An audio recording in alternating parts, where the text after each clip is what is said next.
नमस्कार दोस्तों, स्वागत है आप सभी का 69,000 शिक्षक भर्ती में। और आरक्षण के मुद्दे पर विशेष करके दोस्तों यहाँ पर आरक्षण के मुद्दे के इर्द गिर्द जितने भी मुद्दे हैं घूम रहे हैं, आप देखेंगे आरक्षण मुद्दे पर हुए घमासान में 6800 की एक चयन सूची जारी कर दी जाती है।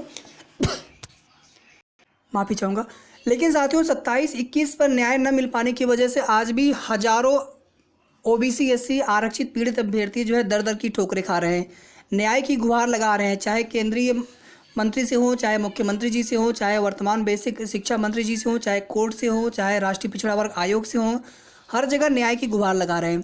आप सभी को पता है कि सूचना आयोग ने SCERT को नोटिस भी जारी कर दी है, पूरी लिस्ट वहाँ पे मांग ली गई है। और कहीं ना कहीं देखिए, अभी आप देखेंगे कि जो AG महोदय हैं, वर्तमान में सरकार के महाधिवक्ता होते हैं, एडवोकेट जनरल होते हैं, राघवेंद्र प्रताप सिंह सर ने, उन्होंने इस्तीफा दे दिया। हालांकि उनका इस्तीफा गवर्नमेंट स्वीकार नहीं कर रही थी, उनको कई बार फ़ोन कॉल्स भी किया गया, वो फ़ोन भी रिसीव नहीं कर रहे थे।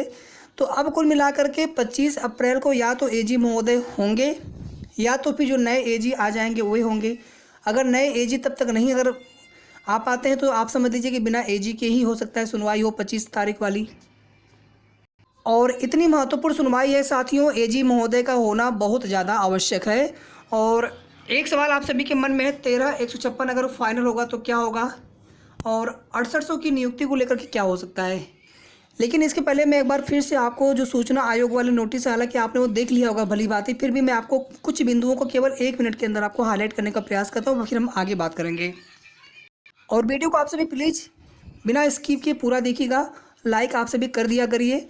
और हमारे तरफ से दोस्तों ये जो संघर्ष की लड़ाई आप सभी की संघर्ष आप सभी कर रहे हैं साथियों, हम तो केवल इतना करते हैं कि जो भी महत्वपूर्ण सूचना होती है आपकी और कहीं से भी जो सूचना मिलती हो आप तक पहुंचाने का कार्य होता है। साथ ही साथ सरकार तक हम आवाज़ बन करके, आपकी आवाज़ बन करके आपकी आवाज़ सरकार तक पहुंचाने का काम करते हैं।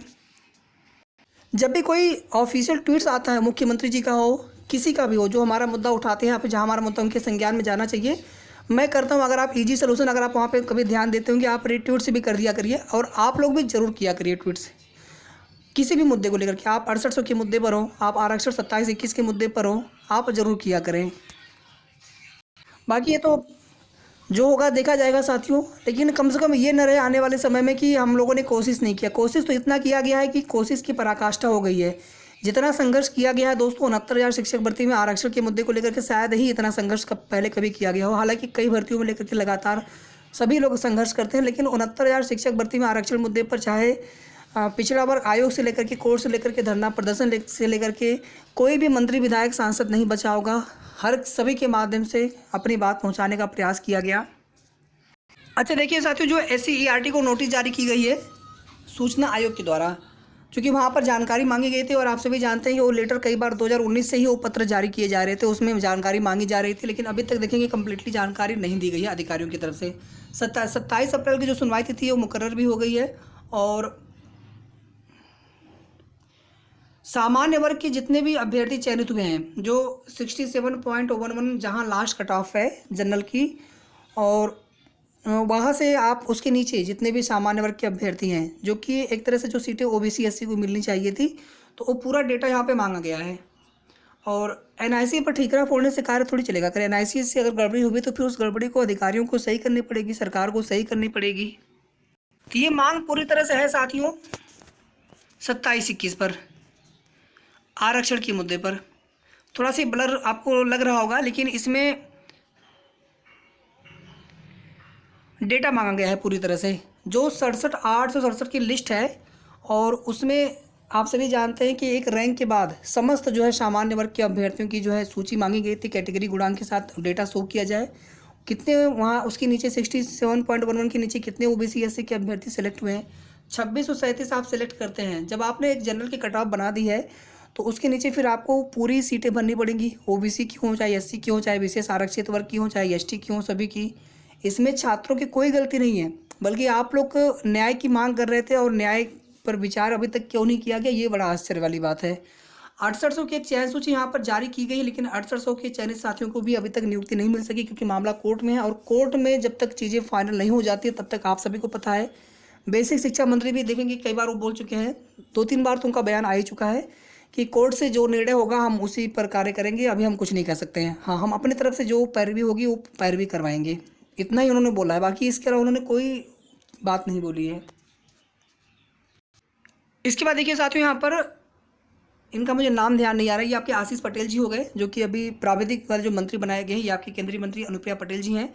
और देखिए छात्र यहाँ पर इनसे मिले हैं, और ये जो छात्र हैं इन्होंने स्पष्ट रूप से बताया, ज्ञापन भी दिया कि सर 27-21 जहाँ 3.86% ओबीसी को बाकी की कोटे की सीटें देनी थी, 15,998, माफ़ी चाहूँगा, कुछ मुझे थोड़ा सा आंकड़ा ध्यान नहीं आ पा रहा है, 15,000, 15,500, लगभग 16,000 के आसपास सीटें आपको चाहिए, 27%। और इसी प्रकार से एससी को 21%, जहाँ पर 16.6% ही आरक्षण दिया गया है। तो अगर ये टोटल जो विसंगति की सीटें जोड़ दी जाए तो 18,988 सीटें होती हैं। और ये कोई ऐसे नहीं है आंकड़ा, ये आंकड़ा है बिल्कुल क्लियर आंकड़ा है। 67.11 के नीचे जो है ये पूरी जो लिस्ट है, ये आंकड़े जो है जहाँ पर नियुक्ति मिलनी चाहिए थी, जहाँ पर नहीं मिल पाई है, ये डेटा मांगा गया है। अब उसे चाहे वो ओवरलैपिंग विसंगति का नाम दे, चाहे आरक्षण विसंगति का नाम दे, लेकिन ये पूरी सीटें इन्हें यहाँ पर देनी पड़ेंगी। अब देखिए यहाँ पर ये इनसे मुलाकात की गई छात्रों की, फिर इन्होंने जो है यहाँ पर रक्षा मंत्री राजनाथ सिंह जी से मुद्दा उठाया, और आप दोनों से पहले से ही मामला पूरी तरह से संज्ञान में है। और यहाँ पे ये जानकारी दी जा रही है कि इन्होंने स्पष्ट रूप से यहाँ पर बात रखने के बाद रक्षा मंत्री जी ने कहा कि आरक्षण विसंगति पर जितने भी घोटाले हुए हैं या जितनी भी विसंगति हुई है, पूरी विसंगति को ठीक किया जाएगा, केवल 6800 से नहीं, पूरी विसंगति को ठीक किया जाएगा। तो ईश्वर करे दोस्तों यहाँ पर आप सबकी मांग पूरी हो जाए और आप सबको न्याय पूरी तरह से मिल जाए यहाँ पर। इसके पहले देखेंगे कि प्रदेश के जो है राज्य मंत्री या कह सकते हैं प्राविधिक शिक्षा मंत्री का इनको पदभार मिला है, ठीक है।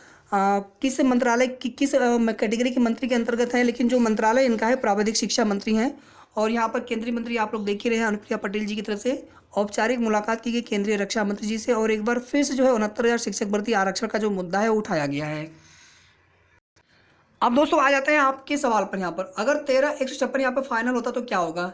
क्या पूरी सीटें यानी 18,988 सीटों पर माननीय न्यायालय का आदेश होता है, या फिर यहाँ पर केवल याची लाभ की बात होती है, जितने भी याची हैं, और याची भी 200-400 की बात नहीं हो रही दोस्तों, यहाँ पर जितने भी याची हैं, हज़ारों की संख्या में याची हैं, तो या तो सभी याचियों को लाभ दे दिया जाए या फिर आप यहाँ पर पूरी सीटें दे दीजिए हमें। 25 अप्रैल को ये चीज़ फाइनल हो जाएगा कि 6800 की जो नियुक्ति है वो प्रक्रिया आगे बढ़ पाएगी या नहीं बढ़ पाएगी, और 13,156 में क्या हो सकता है। और ये भी देखना होगा कि एजी नए एजी तब तक आ जाते हैं या नहीं आ पाते हैं। 25 अप्रैल से ये भी बोला गया है माननीय जज साहब के द्वारा कि फाइनल सुनवाई हम करेंगे। इसका मतलब ये हो गया कि 25 तारीख के बाद हो सकता है कि डेली आपको सुनवाई देखने को मिले, या हो सकता है कि 1 दिन 2 दिन के अंतर पे ही आपको सुनवाई देखने को मिलती रहे। अब इस मामले का जो है निस्तारण बहुत जल्द होने जा रहा है, और सभी के अधिवक्ता भी मौजूद रह सकते हैं, रहना चाहिए। और सभी जो मामले हैं वो इसी 13,156 के साथ, हालांकि अलग अलग 4 कैटेगरी बना दी गई, लेकिन सभी मामलों को एक साथ ही सुना जाएगा, ये भी आप सभी जानते हैं। और कैटेगरी अलग अलग बना दी गई है, उसी के हिसाब से वहाँ पे अधिवक्ता महोदय बहस भी करेंगे। ये कुल मिलाकर के साथियों आप सभी के लिए महत्वपूर्ण सूचना थी इस वीडियो के माध्यम से। आगे की जो भी अपडेट्स होगी नेक्स्ट वीडियो के माध्यम से सही और ऑथेंटिक जानकारी निष्पक्ष होकर के आप सभी को इसी प्रकार से मिलती रहेगी। वीडियो को आप सभी लाइक जरूर कर दिया करें। धन्यवाद।